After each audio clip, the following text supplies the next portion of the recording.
Renovado nessa noite, alimentado pelo Senhor. Deus tem trazido algumas palavras para a gente que eu percebo que são palavras de vida, de esperança, para animar a fé dos irmãos, né? Para trazer aí energia, força do Senhor, né? Semana passada nós falamos com o tema "É hora de vencer o seu gigante". Quem estava aqui domingo passado, irmão? Que palavra revelada, não? Hoje nós temos uma outra mensagem da coração de Deus para você, igreja, para alimentar a sua vida. Bom, o tema da mensagem que eu coloquei aqui é: não é hora de olharmos para nós, e sim para a urgência do chamado de Deus. Diga para alguém que está perto de você: Deus tem. Diga para a pessoa, irmão, você está olhando para mim, ué.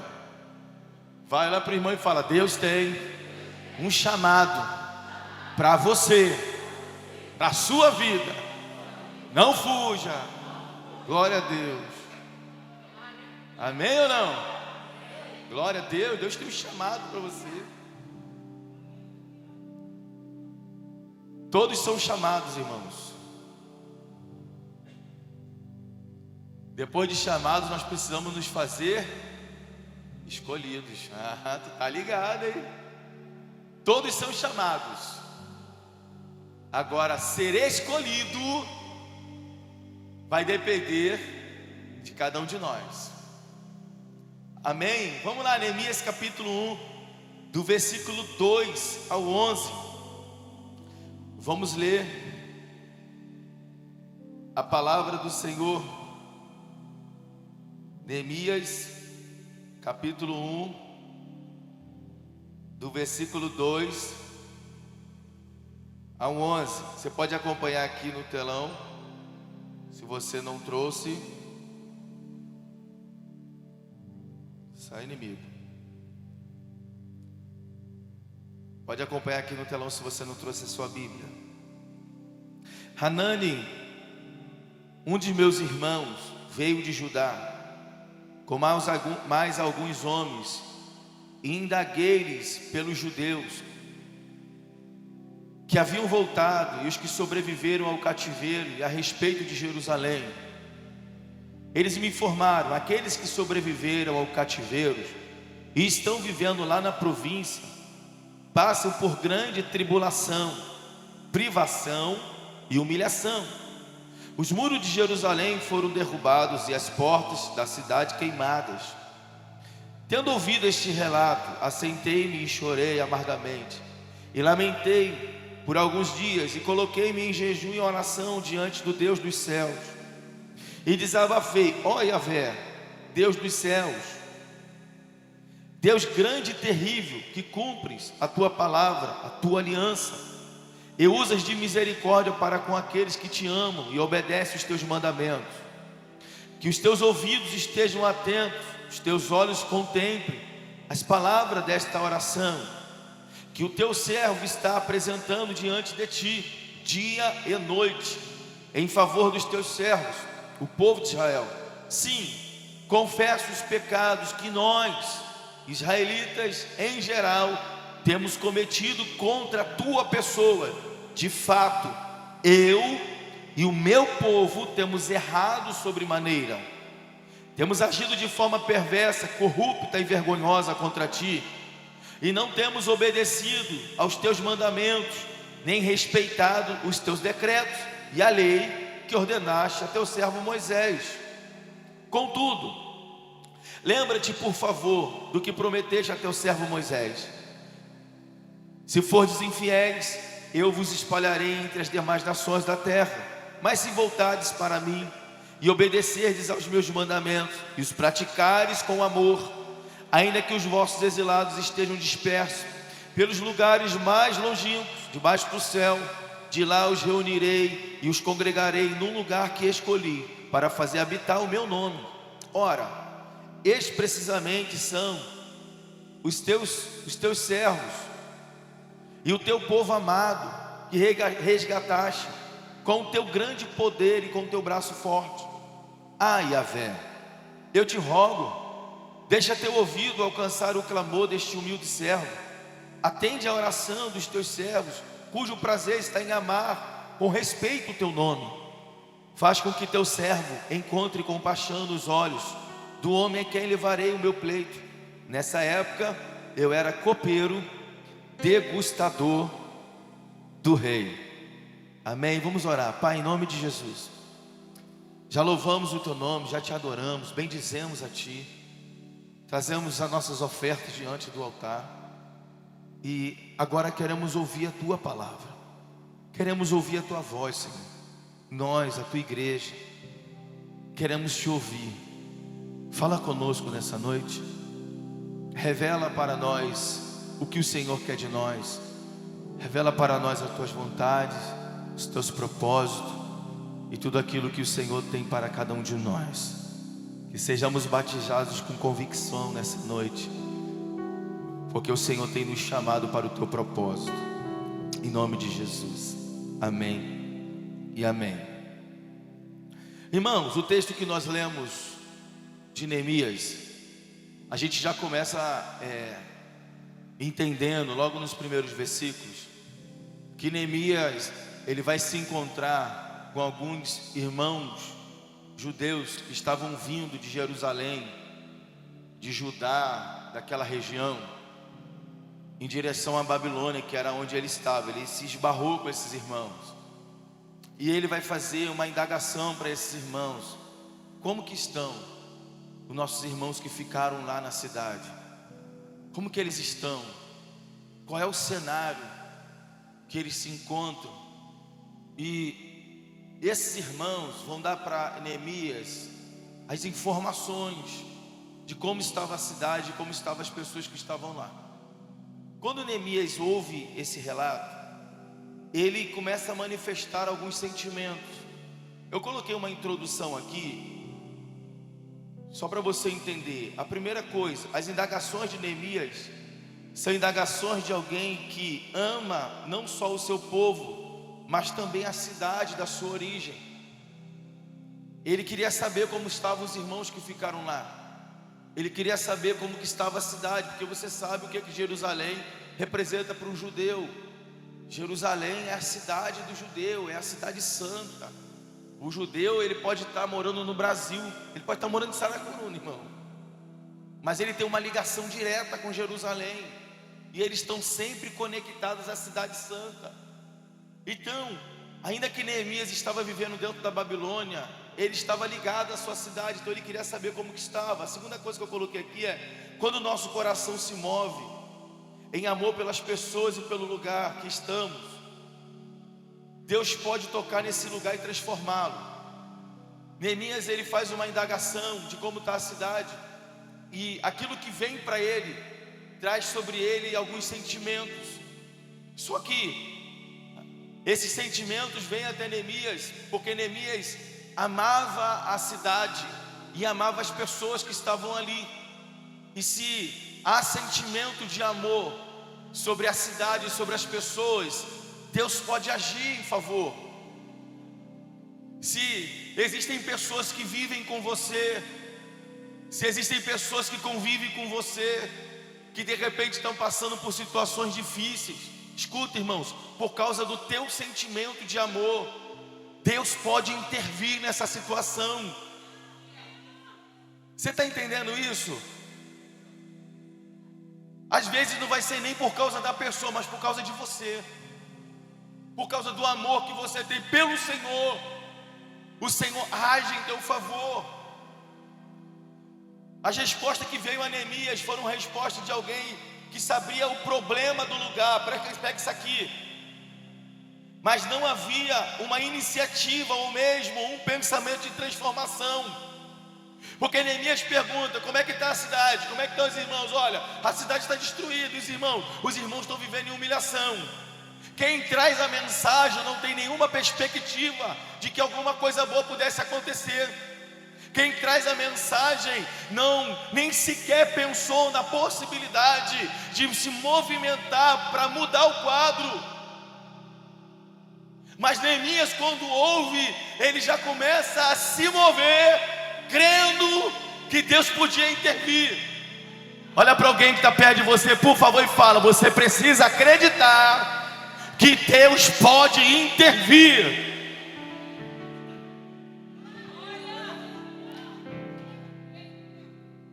Saber dos problemas que muitas das vezes nos afligem, nós já sabemos. Agora, o que você está disposto a fazer para que a sua história possa ser transformada? Meu irmão, saber dos problemas você já sabe. O quadro que você está vivendo você já sabe. Agora, o que você está disposto a fazer para mudar a sua história e a história daqueles que convivem com você? Nós precisamos refletir sobre isso. Precisamos quebrar, irmãos, a mentalidade de individualismo e nos movermos em direção àquilo que o Espírito está movendo em nós e quer mover através de nós. A pergunta é: qual é o seu propósito? Você já sabe dos seus problemas. Quem aqui não tem problema, gente? Que atire a primeira pedra, pelo amor de Deus. Você já sabe os problemas que você tem. Você já sabe as lutas que você tem travado, as guerras que você tem enfrentado. Agora, o que você está disposto a fazer para que isso mude? Você precisa entender que Deus tem um propósito na sua vida. E esse propósito vai tocar nas pessoas que estão perto de você. Por quê? Porque esse propósito não é da terra, é um propósito do céu, irmão. E tudo que é do céu, quando toca na terra, transforma. Aleluia. Glória a Deus. Louvado seja Deus.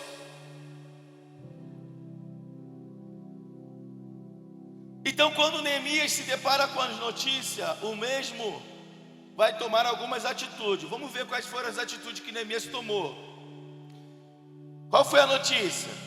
Primeiro, sobre o povo. O povo estava em tribulação, em privação e humilhação. Vou falar de novo. Como que o povo estava? Em tribulação, privação e humilhação. De repente eu estou aqui falando, você já está pensando: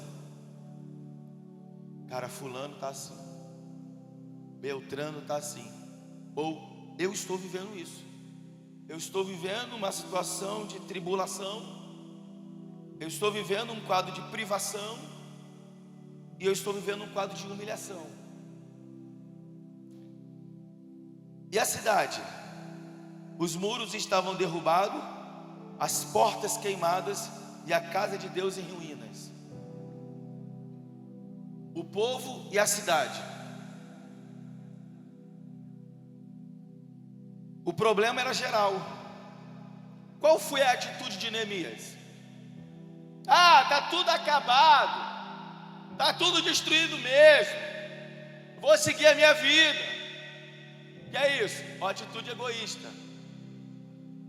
Por que Neemias, irmãos? Porque Neemias estava vivendo aonde? Dentro do palácio. Neemias comia na companhia de quem? Do rei. Neemias comia boas comidas, irmãos? Sim. Neemias usava boas roupas? Sim, porque um rei não ia querer alguém maltrapilho perto dele. Neemias usava bons perfumes, elders? Com certeza.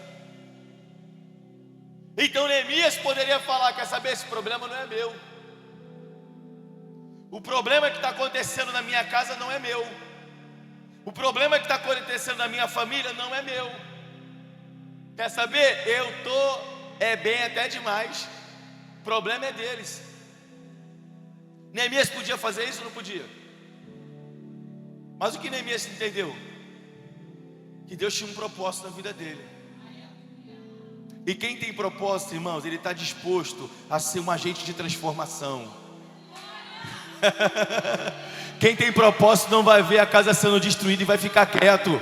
Quem tem propósito não vai ver pessoas morrendo e vai ficar quieto, não. Ele vai se levantar e vai tomar atitudes. Catuca alguém que está perto de você e fala: está na hora, vai, fala para ele: está na hora de você tomar atitudes. Alguém acredita nisso? Alguém pode aplaudir ao Senhor? Aleluia! Por que, pastor, eu tenho que tomar atitude? Porque Deus não vai descer para tomar atitude. O problema é que a gente está falando assim: ó, Deus, muda a minha história. Deus, muda o quadro da minha casa. Aí sabe o que Deus vai falar a você? Quero mudar e vou mudar. Vem, eu tenho um chamado para você. Por quê? Porque é você que eu vou usar, ué. A não ser que você queira que Deus use um estranho para poder mudar a história da sua casa, da sua família. Você está entendendo isso? Alguém está entendendo isso aqui? Então o que Neemias vai fazer? Neemias vai tomar algumas atitudes. E está no texto. O texto vai dizer que Neemias: eu assentei-me, chorei amargamente, lamentei por alguns dias. O que eu quero dizer para você? Dias de choro virá. Dias de angústias virão. Dias de tristeza virão, meu irmão.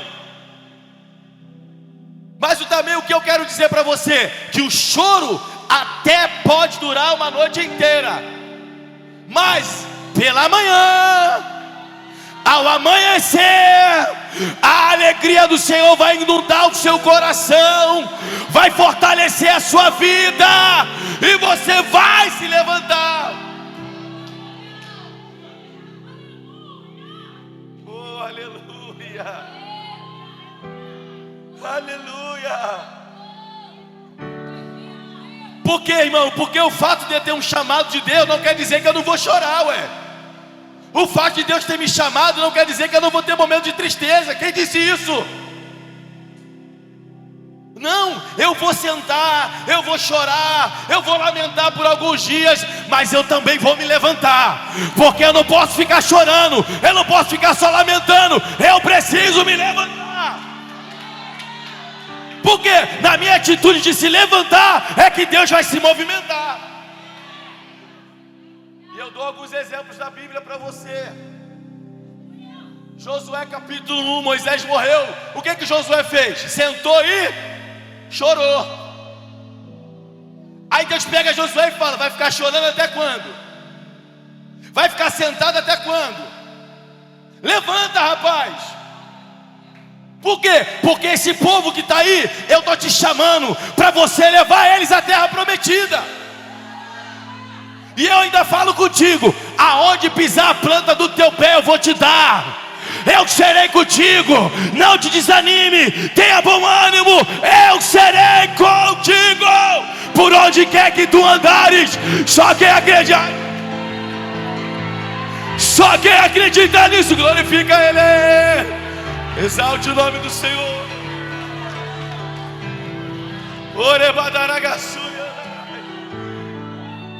Oh, aleluia.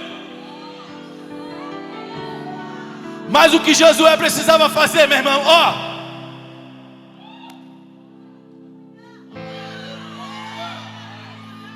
pronto, Deus, estou de pé. Agora anda. Por quê? Porque tem um mar na tua frente, aí tu vai ter que passar por esse mar. Oh, Josué já começa tendo que enfrentar um mar. É problema ou não é? O mar é um problema pequeno? É? A gente tem um exemplo do filho pródigo. Onde ele estava? Trabalhando com porcos, se alimentando das bolotas de porcos. Daqui a pouco ele diz assim: olha,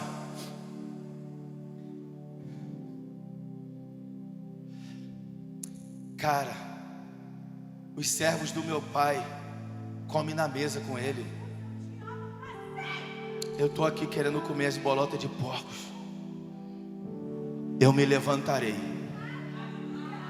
e irei ter com o meu pai, e direi para o meu pai: pai, eu pequei contra ti, me recebe na tua casa de novo. O que ele diz? Eu me levantarei e irei ter com o meu.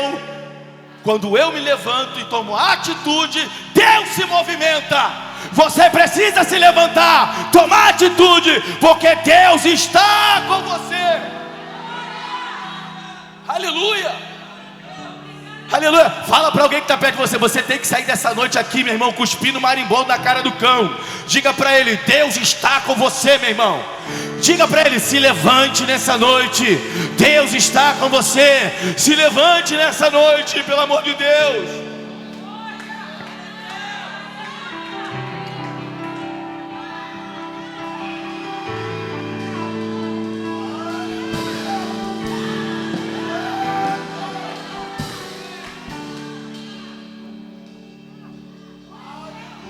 Me levantei, pastor, e agora?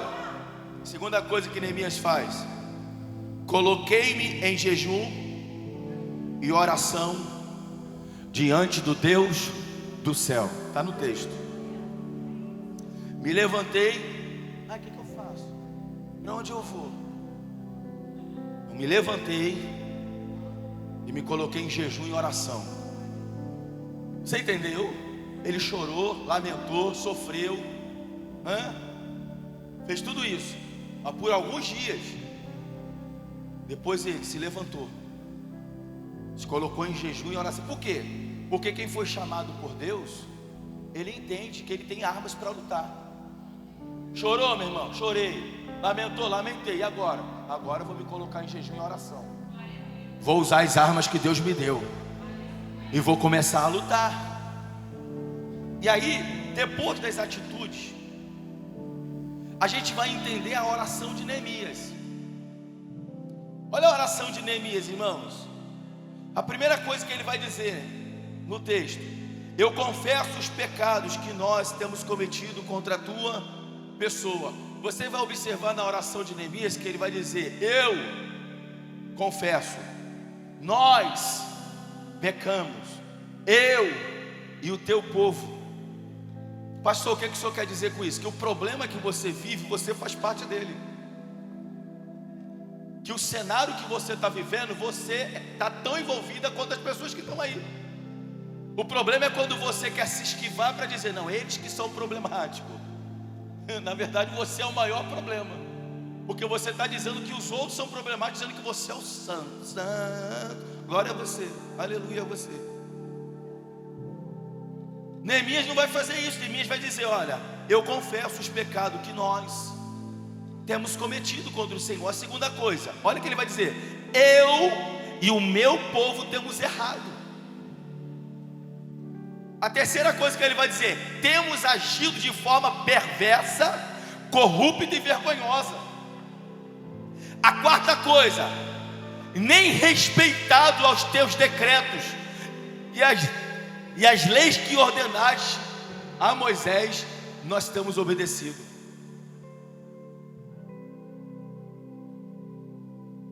O que é que Neemias está fazendo? Ele está assumindo a responsabilidade. Por quê? Porque é ele que tem o chamado. Alguém entendeu isso? Quem tem o chamado? Porque toda casa, pega isso aqui, em todas as casas, Deus escolhe um para ser a coluna principal espiritual da casa. Entendeu ou não? Não adianta às vezes, mulher, você exigir do seu marido que ele seja a coluna espiritual, sendo que Deus escolheu você. Não adianta, homem, você querer que a sua esposa seja a coluna espiritual, se Deus escolheu você. Alguém pegou isso? Porque quando eu começo a querer me esquivar, é porque eu não estou querendo atender ao chamado. E se eu não atendo os chamados da minha casa, vão perecer. Pastor, onde está isso? A gente tem um exemplo claro de Jonas. Jonas tenta fugir do chamado. O que acontece com uma embarcação, irmão? Ela vai perecendo. Tem muitas casas que estão perecendo porque tem gente fugindo da chamada, tem gente fugindo da responsabilidade. E se você fugir, o barco vai afundar.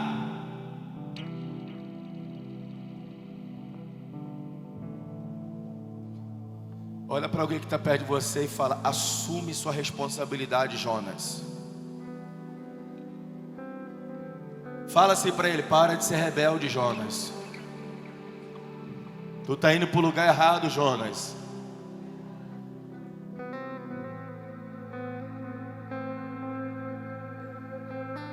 Deus está falando?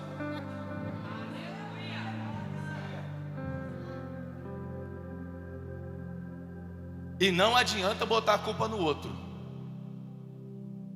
porque a culpa é de Jonas. E você pode perceber que todo mundo começa a olhar para você, né? O que aconteceu com o Jonas? Cara, quem é você? Quem é teu Deus? Quem é teu povo? Alguém estava dizendo: o problema disso aqui é você.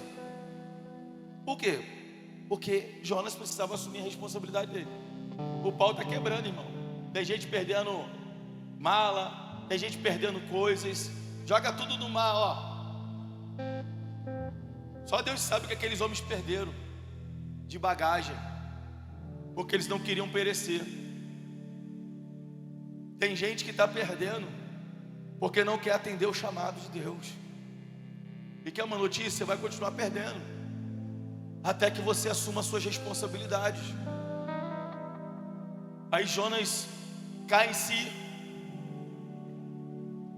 olha para aqueles homens e fala: eu sou Jonas, sou judeu, sirvo ao Deus do céu, e o que está acontecendo aqui é culpa minha. Pode me jogar na água, porque a tempestade vai se acalmar.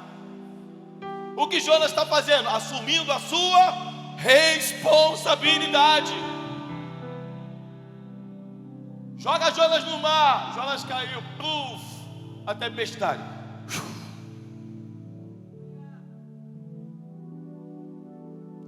Olha para alguém que está perto de você e fala: vai esperar ser jogado no mar?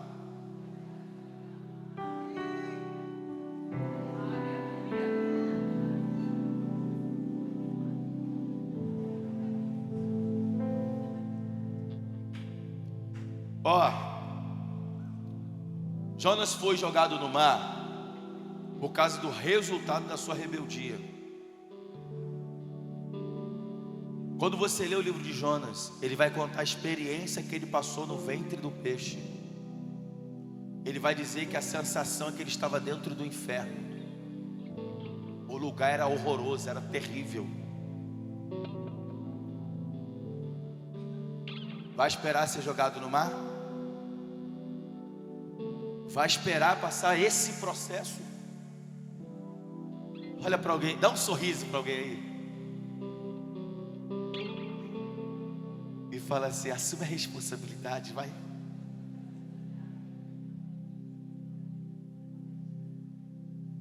Assume, assume.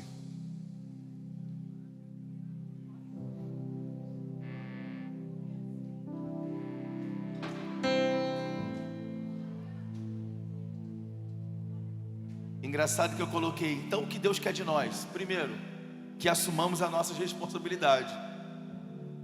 Segundo, que nos coloquemos à disposição sobre o que Deus quer fazer. Para de querer ouvir profeta, irmão. Para de querer ouvir gente de fora. Para. Deus fala, irmãos. Irmão, Deus fala. Você quer ouvir a voz de Deus? Vai orar. Eu tenho certeza que Ele vai falar com você em sonho, em visões. Ele vai fazer uma palavra queimar no teu coração. Você vai ouvir a voz do Espírito Santo aqui dentro da tua mente. Ele fala, gente. No momento que você se levantar e se colocar à disposição, Ele vai começar a te conduzir. E você vai ver, tudo será transformado. A terceira coisa, que possamos tomar atitudes e decisões que vão favorecer o reino de Deus e o seu propósito. Porque às vezes nós queremos tomar decisões que vão nos beneficiar. Estamos pensando apenas no nosso eu, no nosso ventre, no nosso ego. Estamos esquecendo que Aquilo que Deus confiou a nós é para que o nome de Jesus seja glorificado em nós e na nossa casa. Se você atende, se você obedece, se você toma atitudes que vão favorecer o reino de Deus, irmãos, Deus vai se responsabilizar pela sua casa. Deus vai se responsabilizar pela sua família. Deus vai cuidar de tudo, irmãos. O que eu preciso então, pastor, é assumir a sua responsabilidade. Se de repente você está percebendo que pessoas que estão perto de você estão sendo a causadoras dos problemas, mas você pode fazer a oração que Neemias fez: Senhor, os da minha casa e eu, nós temos sido problemas, nós temos pecado contra o Senhor. Mas quer saber? Muda a nossa história. Muda. Porque o último versículo, o que Neemias vai dizer é: Deus, me concede graça diante dos olhos do rei, e que ele me conceda as minhas petições. Que Deus possa te dar graça nessa noite. E que os Deus do céu conceda a tua petição, meu irmão. Você pode fechar os seus olhos, deixa eu orar com você. A minha oração nessa noite é que Deus te conceda graça, que o Espírito Santo possa interceder por você e pela sua casa, que a tua petição possa ser atendida pelo Senhor. E ele, meu irmão, e a partir desse momento que ele ouvir a tua petição, que o Deus do céu possa te conceder autorizações, habilitações para você vencer essa batalha, estratégias.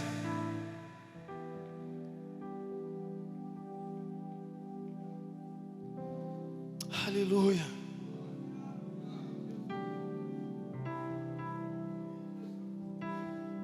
A minha pergunta nessa noite para você é: quem aqui está disposto a lutar pelos seus sonhos? Quem aqui está disposto a lutar pela sua família? Quem aqui está disposto a lutar pelos seus filhos? Quem aqui está disposto a lutar pela sua vida? Quem aqui está disposto a lutar? Se você está disposto a lutar, e se essa mensagem falou com você, eu quero te convidar a tomar a atitude de Neemias. Qual foi a primeira atitude, pastor? Ele se levantou.